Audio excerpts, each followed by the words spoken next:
What is up, guys? It is the Bluebloods here coming at y'all with another top 10, man. It was a wild and crazy week 3. We saw some big upsets, some really close games, and even more impressive performances. Our instant reaction is available right now on YouTube, man. We drop it Sunday, 11 a.m. Central Time every week, so make sure to check that out. And of course, we got the most in-depth and just the most overall game previews that you can find anywhere, cover every level of college football. So make sure to hit that subscribe button if you're new and like this video real quick while you're here. But let's go ahead and get right into these rankings. And I had a little bit of movement, especially on the back end. So I'll have to defend myself, but let's get right into it. Ohio State comes in at 10. They dropped 2 spots from number 8 in my rankings last week. One, it was due to a very impressive win for another Big Ten team. But let's not let the final score fool you this week. The Buckeyes were just missing that it factor this week. They struggled with Tulsa for most of the day.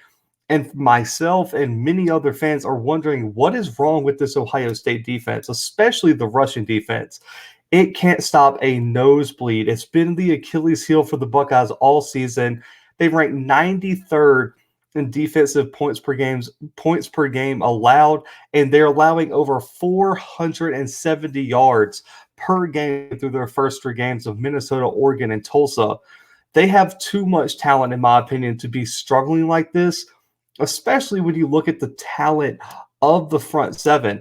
Haskell Garrett, Cody Simon, T. Mitchell, Antoine Jackson, Zach Harrison, Tyke Smith, etc. Man, this team is so much more talented than they've been showing in the front 7, and they should not be getting pushed around by Oregon, Minnesota, and Tulsa at times. That team is way too talented. The defense has to come along eventually, or you could see Ohio State really struggle against some of the better teams in the Big Ten, like they did in the first half against Minnesota. The secondary has been solid at times and was one of the main reasons that Ohio State was able to pull away late for a 41-20 win over Tulsa this weekend. But consistency is a problem. They have to find consistency moving forward. And consistency is something the offense has lacked at times. Now, they've produced on point, but they failed to finish drives against Oregon, which ultimately cost them the game. But I want to get to some positives, man. Travion Henderson, absolute star, man. 9 yards per carry this year, 4 rushing touchdowns, and really only 2 weeks of action. I believe only got 1 carry week 1. And when you look at Stroud, he's thrown for almost 1,000 yards, 8 touchdowns, 3 interceptions. But I was looking at some Ohio State fan blogs. I talked to some guys I know who are Ohio State fans, and they just seem like they want him to be more consistent and dynamic, and they don't see that leadership where he can carry a team to a win, even though he's putting up a lot of stats. They don't see him carrying this offense like a Justin Fields did for the past 2 seasons. So right now, Ohio State, to me, is still in the top 10 just based on their talent alone, and the fact that they only lost to a top 5 team right now at home by a single score. But man, they have some issues that for me had to get dropped below a few of these other teams who put together very impressive wins this weekend. But I didn't want to drop them out of my top 10. I still think they're there, but this is going to be a huge test for Ryan Day this year. And if he can get this Buckeyes defense and Buckeyes team clicking on all cylinders, they have to figure it out moving forward. And they have some time.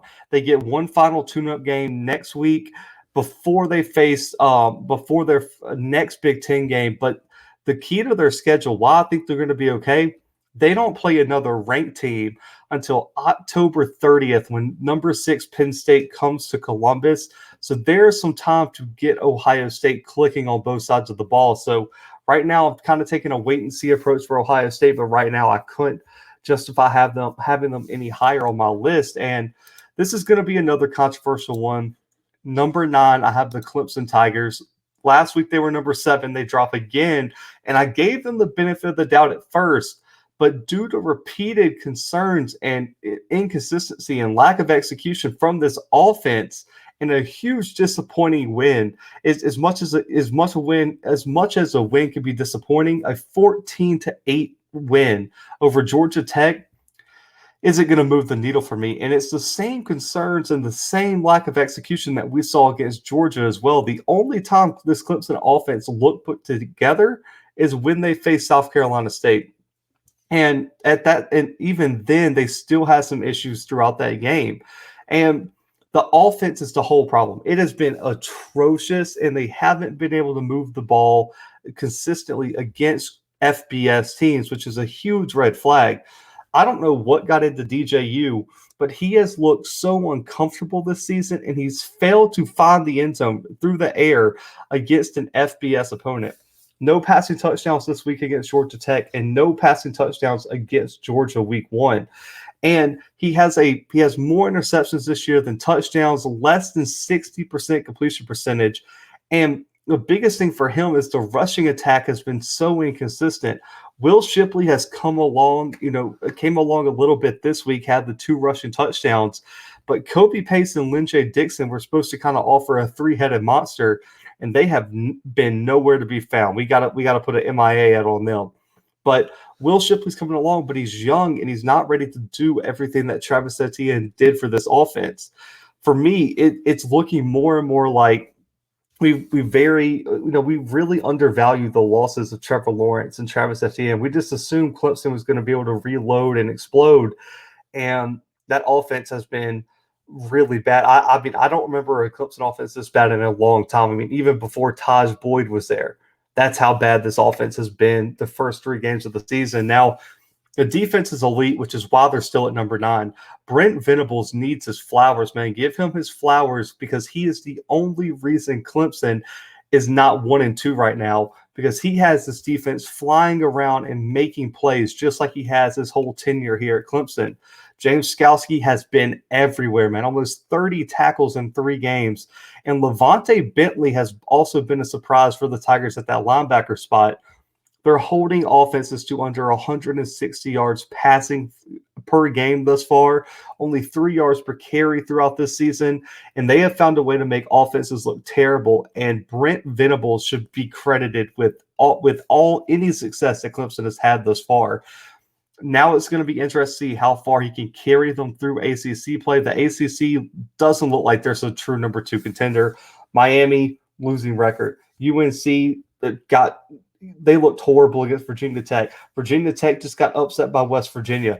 NC State lost to Mississippi State. There's really not a true number 2 contender right now. Pitt, just got beat by Western Michigan. I mean, this whole conference looks terrible. Florida State's a dumpster fire. So really and truly, I think Clemson will still be fine. They do have an interesting road trip this weekend against NC State. So we're going to find out, can that offense put something together, show major improvements, and find a way to get to 3-1. I have some worries about Clemson, guys.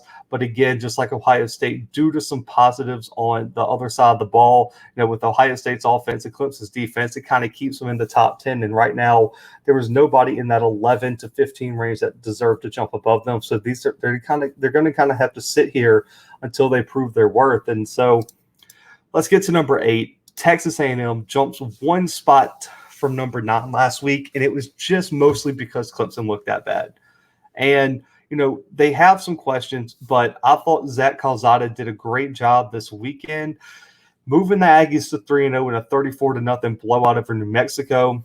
And the offense is going to be without Haynes King for multiple weeks, which means Zach Calzada is going to hold the entire future for the Aggies through some tough SEC games in the coming weeks. The offense is solid on the ground. Spiller and Devon, I believe it's a Kane, are one of the better running back duos in the country, and really can help ease Calzada's transition into that QB1 role.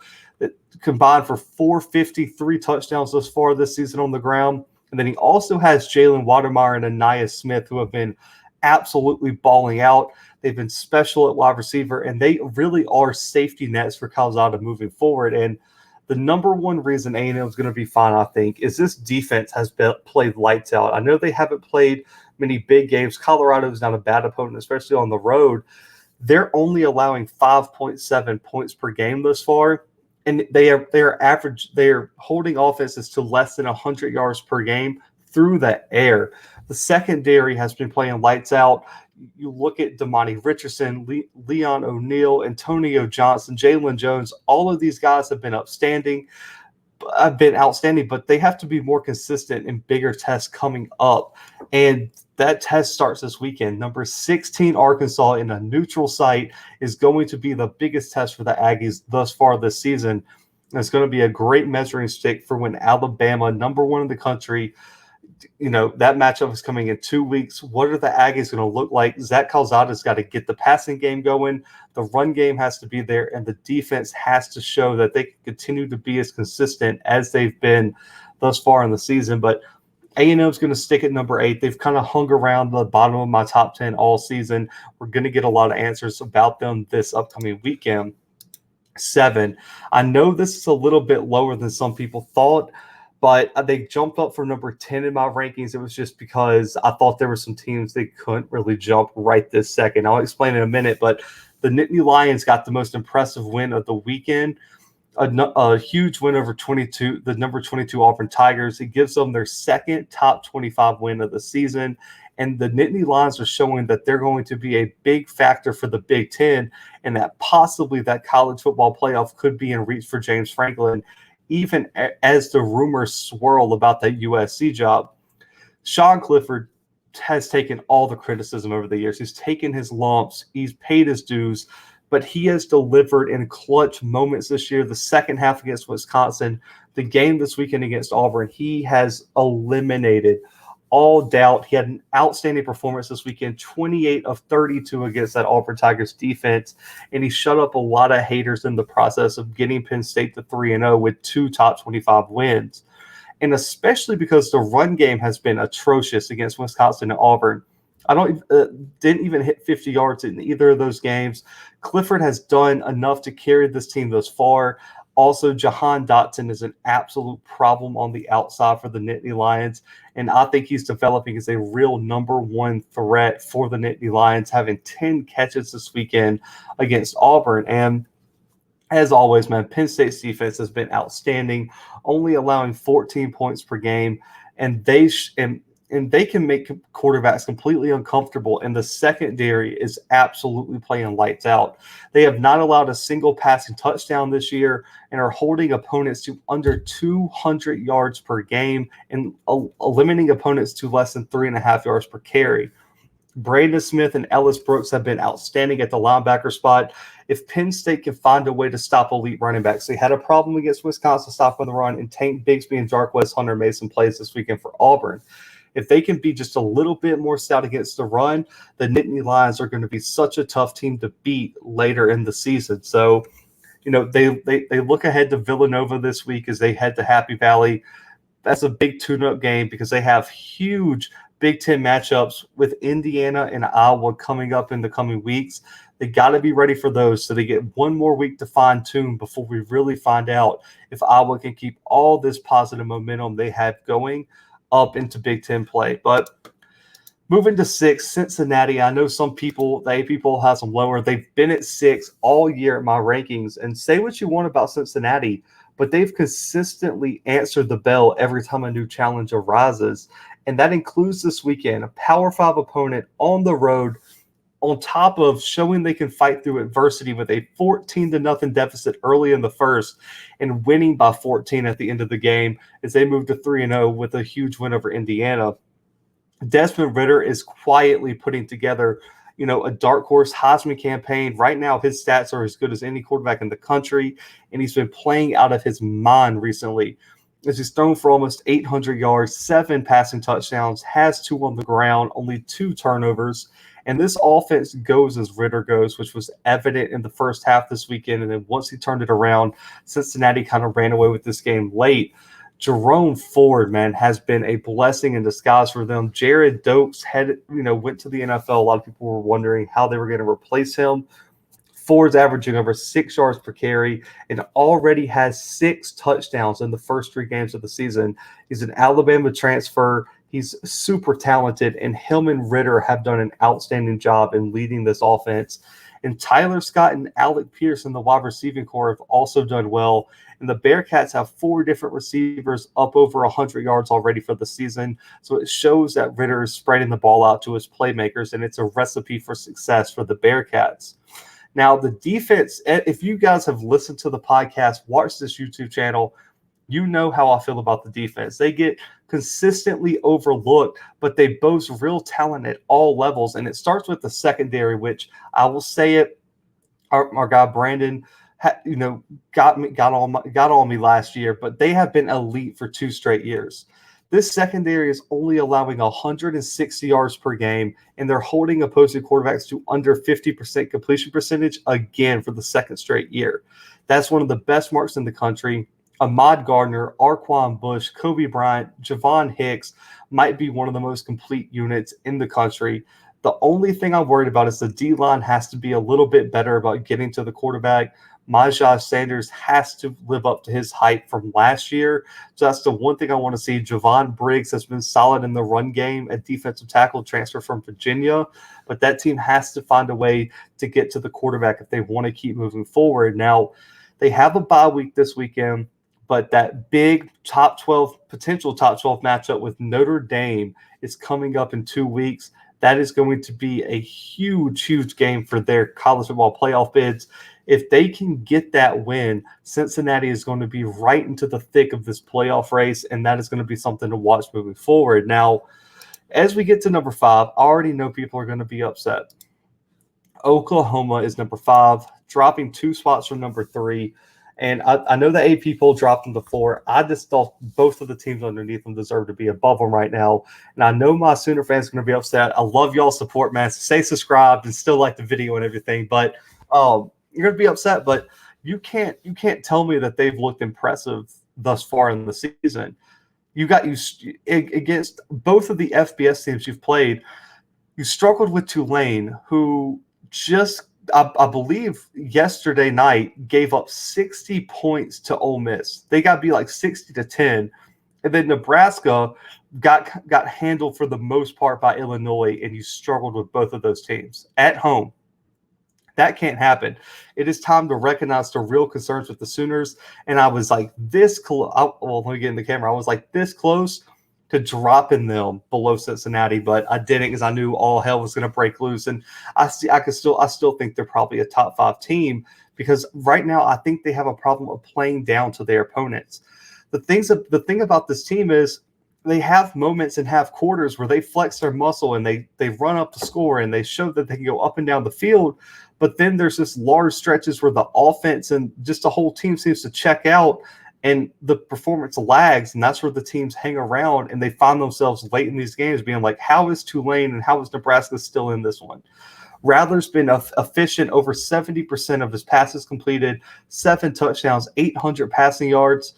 But at times this offense has seemed, and I said it on our recap for this week, our instant reaction, I'll link it in the bio, this offense has been explosive play or bust. They haven't been able to establish a lot of long drives, and that's not a recipe to win a national title right now. Gray and Brooks are one of the best duos in the country at running back. They have to be a little bit more consistent running the ball at times and helping Rattler establish these drives because Oklahoma is going to have to be able to control the clock at one point, and they're going to have to be able to put a 14, 15, 16 play drive together without just relying on these chunk plays, which against elite defenses aren't going to be there as much. Now, the defensive front 7, a positive here. One of the reasons they're still in my top 5, this front 7 is a problem in terms of rushing the passer. They have 4, 5, maybe even 6 guys who can go out, create their own plays, create their own pass rush, and make them in the biggest moments. But the problem is when they can't get to the quarterback, the secondary can't seem to play consistent enough to stop an offense all the time. I mean, Tulane and Nebraska at times just picked them apart. They made Adrian Martinez back there look like he could potentially be an NFL quarterback with the efficiency that he threw with. That cannot happen because you are going to face so much better quarterbacks in the playoffs and later in the season. You look at the front 7, man, 13 sacks already. Nick Benito, Isaiah Thomas, and Perion Winfrey lead the way there. All 3 of those guys are future NFL stars on the defensive line. The secondary is allowing over 63% of the passes against them to be completed. That has to be lower, and they have to play more consistently through these games. Listen, they have a big test this weekend, against West Virginia, who just upset a top 15 team in Virginia Tech. But are they looking ahead? They got Kansas State, who has, for some reason, had their number for 2 straight years now, and Texas looms in the coming weeks. So these next 3 games are going to be very important to see how Oklahoma develops and if Lincoln Riley can find a way to get this team clicking more than they are right now. And so, in number 4, I have Iowa. Now, last week they were number 5, so 1 spot up.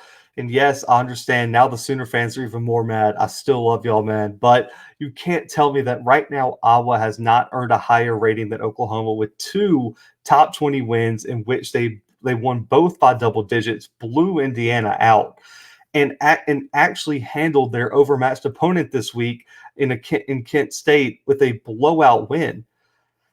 That's something that Oklahoma has yet to be able to do. And listen, I understand that this offense is not going to average 40 points a game, but the things they don't do, they don't make mistakes. They play consistently. They execute at a high level, and they make plays. They find ways to win the game. And that's something you cannot take away from this offense. Yes, they might not be your 2021, we're going to go put 50 on you with ease. But what they do is play old school offense where they're going to run the ball, high percentage throws and play action for their quarterback, and they're not going to turn the ball over. Petrus has yet to throw an interception, thrown for almost 500 yards for the first 3 games of the season. Sam Laporta has been a matchup nightmare at the tight end spot, and Goodson has become an absolute problem on the ground.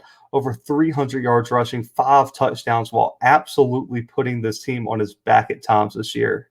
And the defensive unit, for me, might be one of the more underrated units in the country.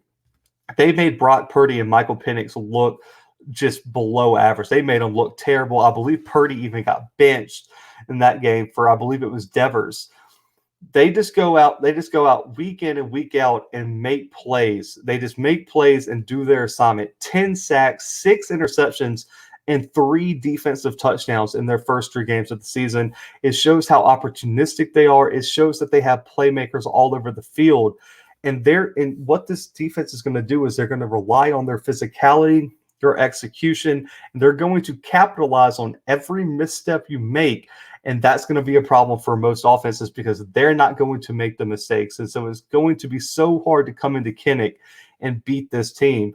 And that's exactly what Kirk Ferentz wants to do week in and week out. And that has been his recipe for success his entire career at Iowa. And the Hawkeyes have a out-of-conference matchup against Colorado State, but then a huge top 10 matchup against Penn State is looming, and that could determine everything for the Big Ten championship race. So right now, I still feel like Iowa right now is a top 4 team in the country. And so at number 3, y'all can probably guess it, it's the Oregon Ducks. And that's 1 spot up from their number 4 spot. And, it's not a huge change, but it's a significant one. And, I made this list before even the AP poll came out. I thought I was going to be kind of unique about it, but they also agree that, Oregon has earned this. I would love anyone to make an argument right now that the Ducks aren't a top 3 team in the country. That 3-0, huge win in Columbus, on the road without their best player in Thibodeau.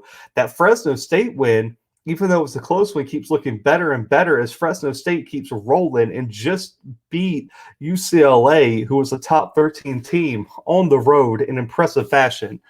And they blew out their week 0 opponent in UConn. I mean, this Fresno State team's legit. So the Ducks have 2 great wins. They dominate Stony Brook this weekend. And right now, the Ducks are sitting very pretty. It was an impressive performance this weekend. Forced 4 turnovers, only allows 7 points this weekend. Noah Sewell is flashing his potential. I think he has the potential to be arguably the best linebacker in the country. He is looking every bit the part of the 5-star he was, especially after Flo is out for the season. The secondary, to me, continues to be underrated. They're going to have some chances to prove it against some fairly talented passing offenses, but that Ohio State game should have woken everyone up. And for me, the number one question I had this offseason was, what is the passing game going to look like? I didn't believe in Anthony Brown. Todd Thompson was to back up, and I was like, he should start. He should start. And he delivered this weekend 2 passing touchdowns on only 9 attempts for 82 yards. Thompson did in some backup action. He looks every bit the part of the highest ranked quarterback Oregon's ever landed. I just want to say this. Anthony Brown this season has exceeded all my expectations and more. And right now he's playing like a real quarterback one. And he's getting help from this rushing game, man.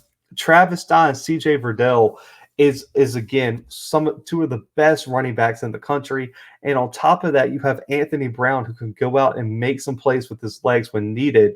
They have looked better and played more consistent than every other team behind them. And right now, because of their win in Columbus, it puts them just a notch above Iowa. But you cannot make a case that if the playoffs started today, Oregon did not deserve to be in the top 4. And I would argue the top 3 in any type of rankings. And they have their Pac-12 season opener this weekend against Arizona. They get a much-needed bye week before getting into the bulk of their schedule that includes road trips to UCLA, Utah, Washington. All 3 have been ranked this year, and so it's not going to be an easy road for Oregon, and we're going to find out what they have. But let's get to number 2, man. This is easy. It's Georgia. They've been number 2 since after their win at Clemson, and the biggest threat for Alabama resides in Athens, Georgia. A blowout win against South Carolina this weekend, and JT Daniels put any question about his injury to rest this weekend. 300 yards, 3 touchdowns, and a 40-point explosion for the Bulldogs. And they're beginning to have some options emerge at the wide receiver spot. Adonai Mitchell and Jermaine Burton are finding their rhythm, and also Kendall Milton has seemed to kind of start separating himself at that running back spot, but it's still going to be a 3 running back rotation with Cook and White getting some carries as well. But I love Milton's potential at that running back 1 spot. The defense is going to carry this team, though, man. The front 7 keeps making an argument to be the best front 7 in college football. Another 3 sacks this weekend held South Carolina to 2 yards per carry, and that's 3 straight games in which they've dominated the line of scrimmage. They've continued that impressive. They took that week 1 performance against Clemson and just have built on it week after week. And I don't think there's an argument for any other team in the country to be a bigger threat to Alabama than Georgia right now. And this team looks every bit the part. They get to go to Vandy next week, aka Athens 2.0, because they're gonna have more fans there than Vandy. But then they got back-to-back ranked opponents coming up. Number 16 Arkansas and number 23 Auburn in Jordan-Hare, where they've had some problems. So it's going to be an interesting test for the Bulldogs this season. And by problems, I mean close games. I don't want the Georgia fans to get on me, but close games at least. But Arkansas and Auburn are going to test this Bulldogs team again, their first real test since they had Clemson. So look out for the Bulldogs. JT Daniels looks legit. That defense looks legit. And Kirby Smart, in my opinion, still has the best team he's had since he's been at Georgia. And then number 1, man, let's be honest. Who did y'all think it was? It's still Alabama. They moved to 3-0, huge road win in Gainesville. It was a top 12 matchup, and Bryce Young found a way to win. Listen, did they show some weaknesses for, I would say, for the first time of the season? And yes, in the second half, they showed some weaknesses. It was the run game. It was the rushing defense. But the biggest thing for me, though, is that even though Bama might have played their worst half of football in 2 seasons, they still pulled it out, and it speaks volumes about this team this season. Adversity won't shake them. They can handle themselves on the road. They can find ways to win in important moments and make plays to win the game. The secondary looks legit. I don't think they're going to see many wide receiving units create their own separation and beat this Tide, this Crimson Tide back in. Listen, the Crimson Tide have done nothing to lose this number 1 spot this season. 2 top 15 games this season, 2 top 15 wins, and they've only showed a weakness. They played 1 bad half of football against Florida and still found a way to win.